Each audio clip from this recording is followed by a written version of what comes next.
Imagine you are walking down a really dark, unfamiliar street late at night, Okay. and you accidentally lean against a door, and it just clicked open. Oh, man. Right.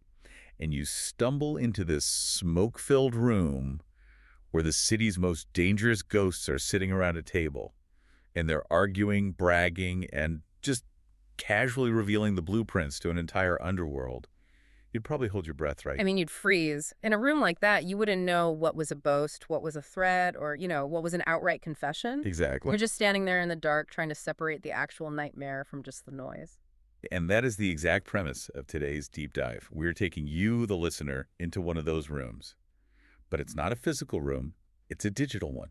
Right, because today's sources are completely unorthodox. Yeah, we are definitely not looking at like polished academic articles or verified white papers or official press releases today. Not at all. We are looking at raw, chaotic, and highly explicit audio logs downloaded directly from a Spanish-language underground hacker chat.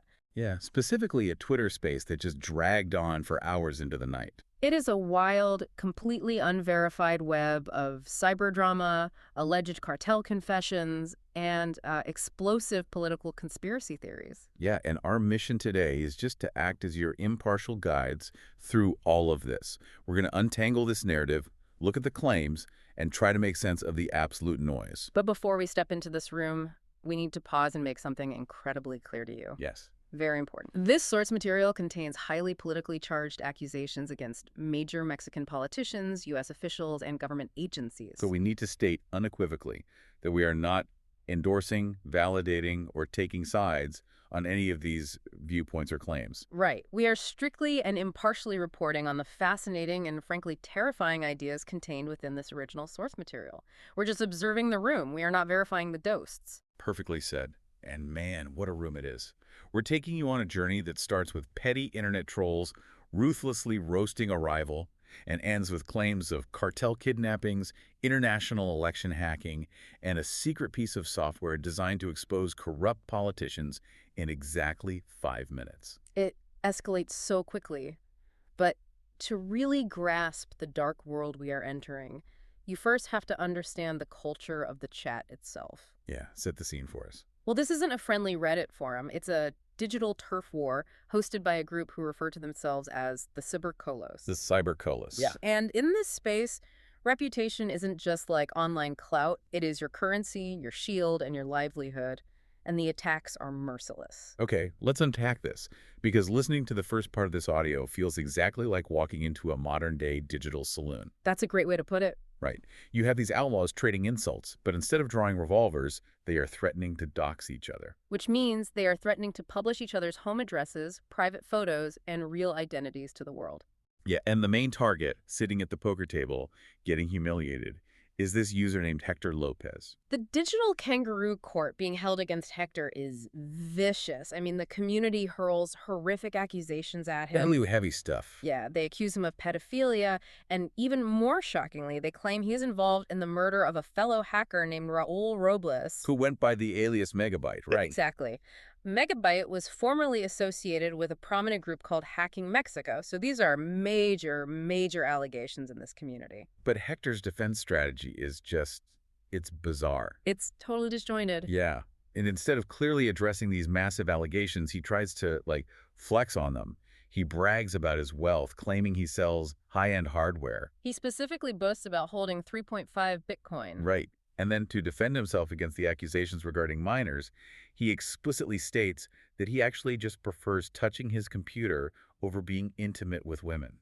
It's surreal. It's beyond surreal. It's almost hard to listen to. But it really highlights the strange hierarchy they're fighting over, because another user, who goes by Morera, jumps in to systematically dismantle Hector's technical credibility. Which is the only thing that actually matters to the Spiricles. Right.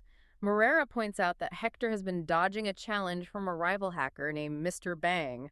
It's a $25,000 programming duel. A $25K duel. Yeah. And to twist the knife, Morera notes that Mr. Bang previously hacked all of Hector's own infrastructure. Yeah, taking down his websites and communication channels in just 4 days. Which is the ultimate humiliation in that specific saloon. If you claim to be the sheriff of cybersecurity, But someone steals your badge, your gun, and your horse while you're sleeping, your reputation is just gone. Completely. Who is going to hire you after that? Nobody. Exactly. But what's fascinating here is the psychological profile that emerges from the audio. Morera actually diagnoses Hector in real time, describing him as a mythomaniac. Oh, wow. Yeah, he explains that Hector relies heavily on social engineering. Meaning he hacks people, not computers. Precisely. Social engineering is the psychological manipulation of people into performing actions or divulging confidential information. Like phishing emails or impersonating IT staff on a phone call. Exactly. That's social engineering. Morera is saying Hector builds his myth by tricking people, not through actual coding prowess. Which shows us that in this underground world, the line between a mere internet troll seeking attention and a dangerous cybercriminal is incredibly blurred. It's an ecosystem built entirely on deception. But just as you think this audio is only going to be, a petty dispute over bruised egos and coding challenges, the temperature in the room completely changes. Yeah, it shifts drastically. Yeah. The squabbling over Hector stops dead when a user named Julio, who is also referred to in the chat as Hacker Damaso, takes the microphone. And Julio claims to know what physical, real-world danger actually looks like. The transition is palpable. We move instantly from the theoretical threats of the digital world to the visceral violence of the physical one. It's intense. Julio shares this harrowing story about being kidnapped. And he claims he wasn't grabbed by random street thugs. He says he was taken by the Damaso faction of the Sinaloa cartel. Right, who initially posed as federal police, the PFP, to apprehend him. And the terrifying detail here is their motive. They didn't want a ransom. They didn't want his crypto. Yeah. They wanted his brain. Julio claims the cartel handed him 2 MSI catchers and forced him to teach their operatives how to use the technology. And to understand why this is so significant, we need to look at how an MSI catcher, sometimes known as a stingray, actually works. Yeah, break that down for us. Well, your cell phone is essentially programmed to be lazy.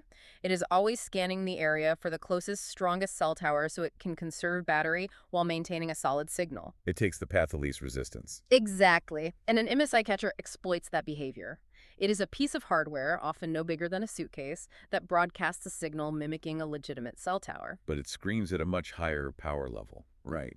Right. So your phone sees this fake tower, assumes it's the best connection, drops the real network, and connects to the catcher. Making the cartel the ultimate man in the middle. Yes.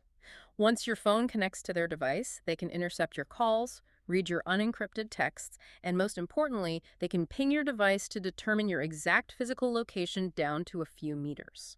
That is literally military-grade surveillance equipment. It really is. The fact that a cartel allegedly possessed this hardware and needed a hacker to train them points to a highly sophisticated, militarized organization.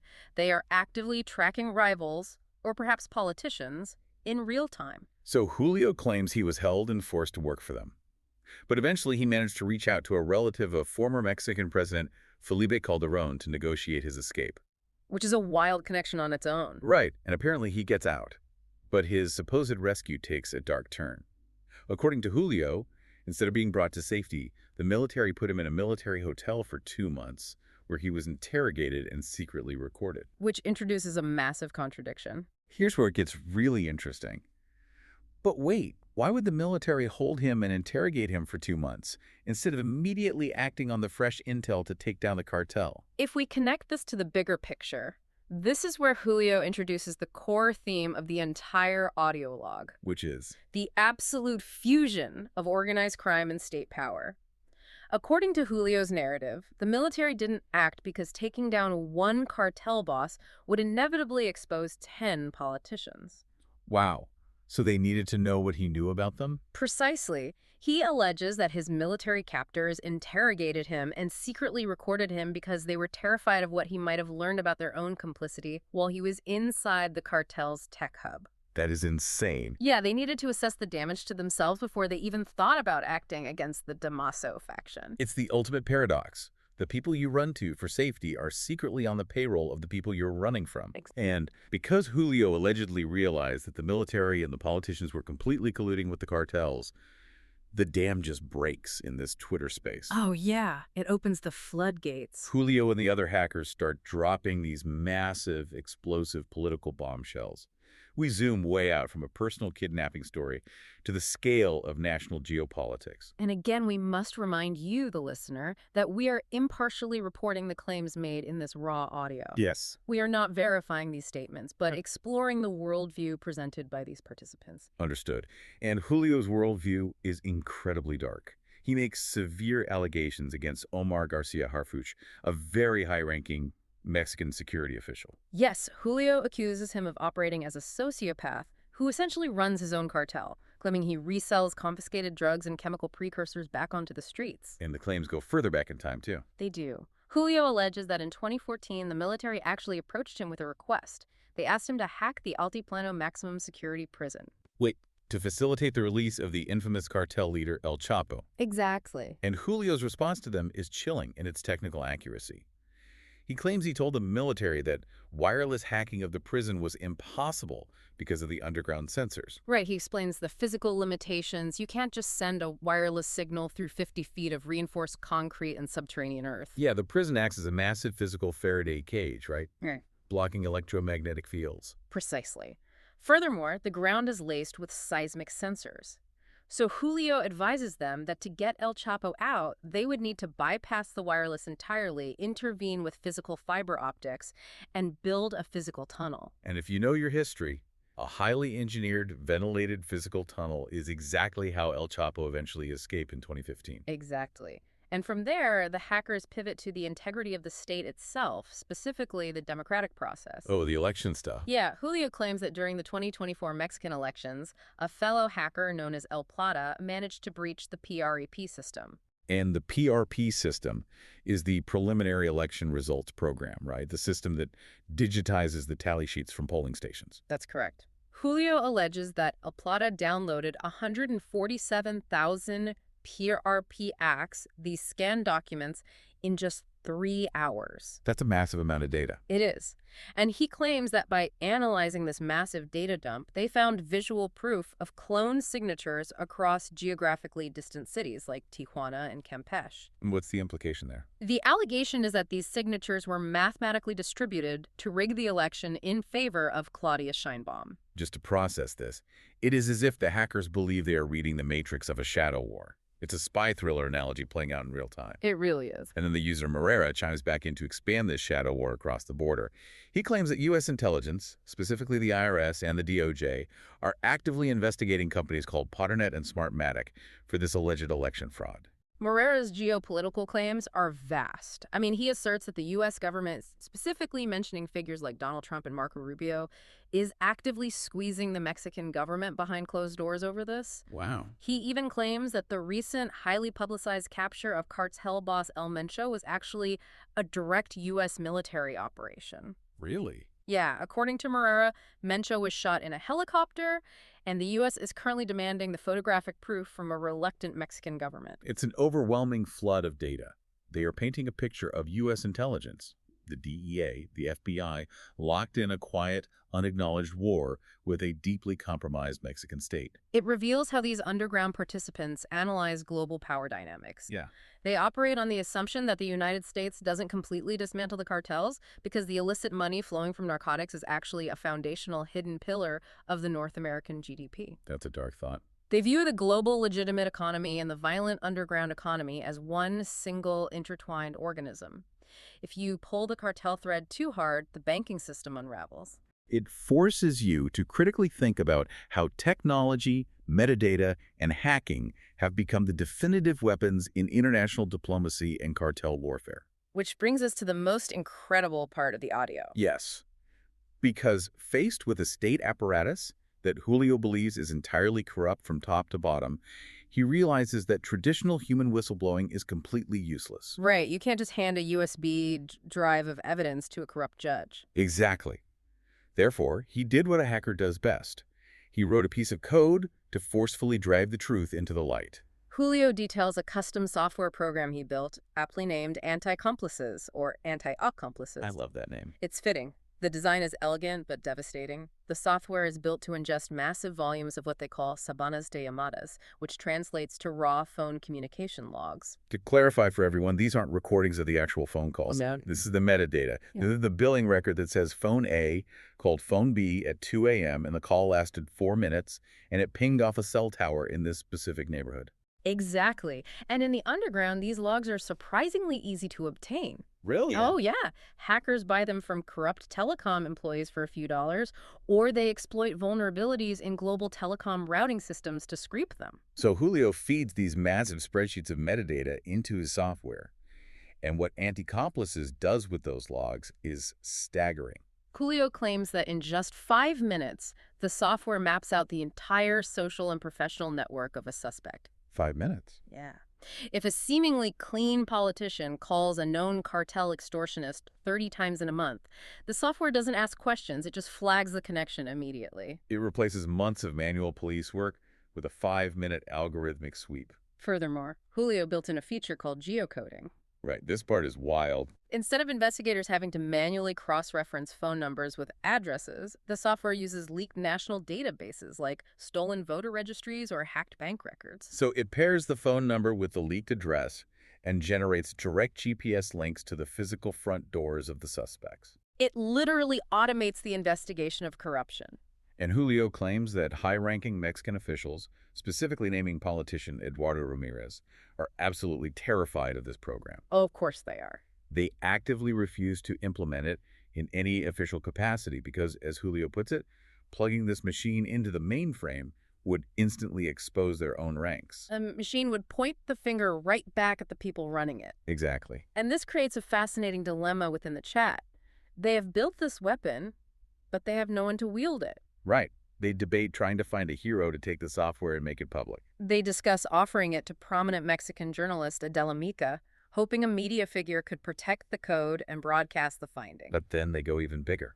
They debate bypassing Mexico entirely and offering it to El Salvador's president, Nayib Bukele. Their reasoning is highly calculated. They argue Bukele actually understands technology, evidenced by his national embrace of Bitcoin. Makes sense. But more importantly, Bukele has strong independent ties to U.S. officials and operates completely outside the Mexican political ecosystem. He wouldn't be threatened by the cartels in the same way a local politician would be. So what does this all mean? Well, We are looking at a digital lie detector that nobody in power wants to plug in. Imagine sitting in your bedroom holding a thumb drive that could theoretically topple a national government just by connecting the dots that already exist. this raises an important question about the sheer terrifying power of modern data processing. It does. The Anticómplices software strips away all illusions of anonymity. It demonstrates that in the modern digital age, your metadata is your most dangerous liability. Because you can lie on television, you can lie to a judge, but your phone logs cannot lie. Exactly. Yeah. The mathematical reality of who you interact with is permanent. It is a profound realization. And, looking back at the incredible escalation of this source material, it's almost hard to believe where we started. It feels like a lifetime ago. Right. We opened this deep dive listening to petty, profanity-laced arguments over a $25,000 coding challenge and a mythomaniac troll named Hector who was bragging about his computer hardware. And from that digital saloon, we journeyed through the mechanics of physical cartel kidnappings, the deployment of military-grade MSI catchers, claims of international election fraud via the pre-peace system, and the creation of a geopolitical cyber weapon capable of untangling the criminal ties of an entire nation in 5 minutes. And this is exactly why this matters to you. Even if you feel totally far removed from the underground world of Mexican cartels, hacker forums, or high-stakes geopolitics, this audio proves a universal truth about the world we live in today. Data, whether it is your phone logs, your geolocation metadata, or massive database leaks, is the ultimate currency of power in the 21st century. Those who control the data, or those who know how to process it through software like Anticómplices, hold the real authority. The transparency that technology forces upon us is absolute. The very systems designed to connect us, our phones, our cell towers, our digital registries, are the exact same systems that can expose us. Which leaves us with a chilling final thought to mull over. Yeah. We only know about the Anticómplices software, the IMSI catchers, and the alleged cartel negotiations because someone happened to hit record on this specific chaotic Twitter space. Right. If a handful of anonymous users in a random late-night audio chat hold the blueprints to alleged cartel operations and government toppling software, what else is being discussed right now, entirely unrecorded, in the hidden, unlit corners of the internet? What other secrets are being traded in the dark that could change the fate of a nation tomorrow?